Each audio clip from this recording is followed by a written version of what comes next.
When you sell your house, the price you agree on with the buyer, closing costs, and the fee you pay the real estate agent will decide how much money you will net.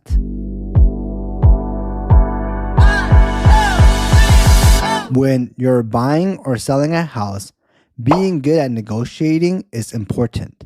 It helps you get the best deal possible.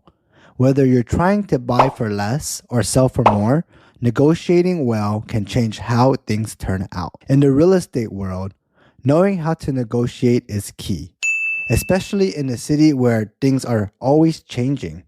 Being good at negotiating can mean the difference between getting the house you want and missing out on it. Even when there are lots of buyers and home selling quickly, sparking bidding wars, there's still a golden opportunity to maximize your profit. By taking some strategic steps to position your home for success, you can rise above the competition and attract buyers willing to pay top dollar.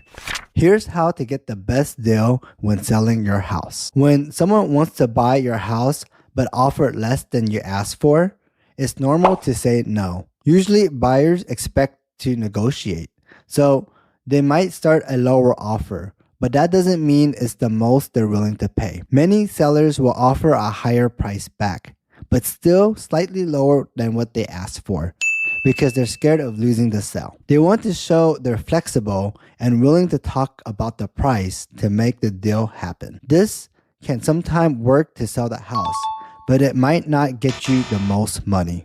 Instead of lowering your price, you can say you're sticking to what you're asking for. If someone is really interested, they'll keep talking and might offer more money. If you price your house fairly in the first place, sticking to your price shows you know what your house is worth and you want to get what it's worth. Some buyers might be surprised that you won't negotiate. You might risk them not wanting to buy anymore, but you'll also have saved time by not dealing with buyers who are A, not serious, B, only wants a cheap deal, and C, probably won't agree to anything else.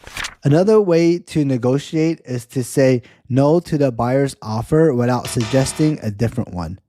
Instead, you can ask them to make a new offer. This shows that you think your property is worth what you're asking for. If the buyer comes back with a new offer, it might be higher if they really like the property.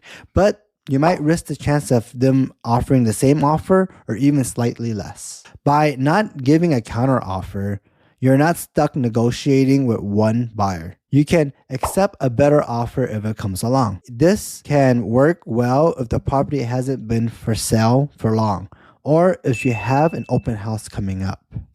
When hosting an open house, you can make buyers compete with each other. First, put your home on the market and let people come see it. Then plan an open house a few days later, and don't accept any offers until that's done. Potentially, buyers will know there's competition and might offer more money.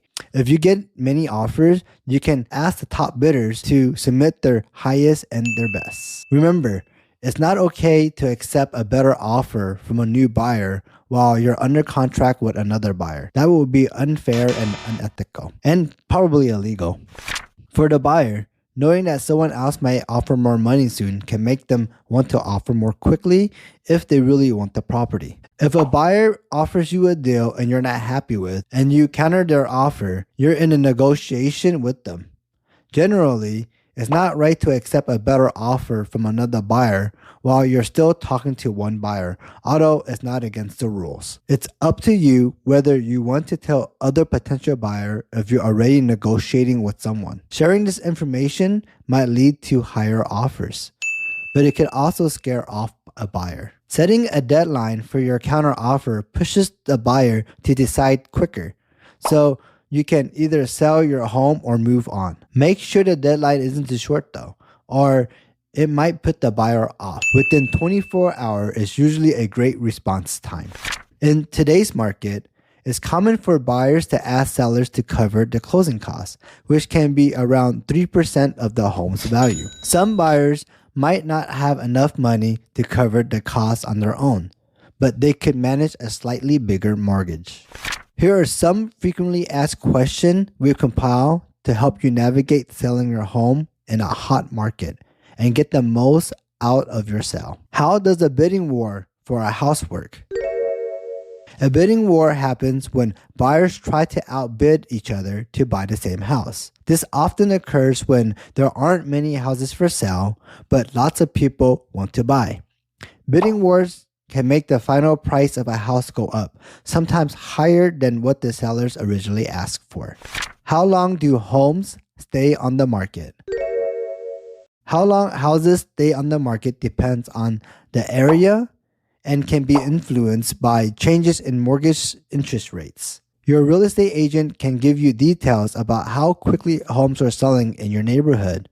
As of March 2024, the typical time houses in Las Vegas were on the market was 37 days.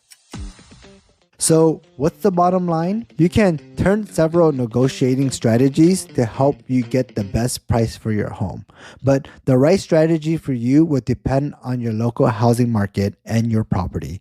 Of course, the home also needs to show well and be in good condition. If buyers aren't excited about the property you're offering, they will be less willing to negotiate.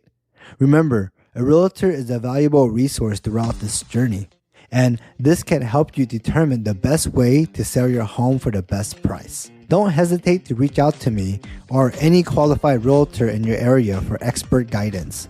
They're there to help.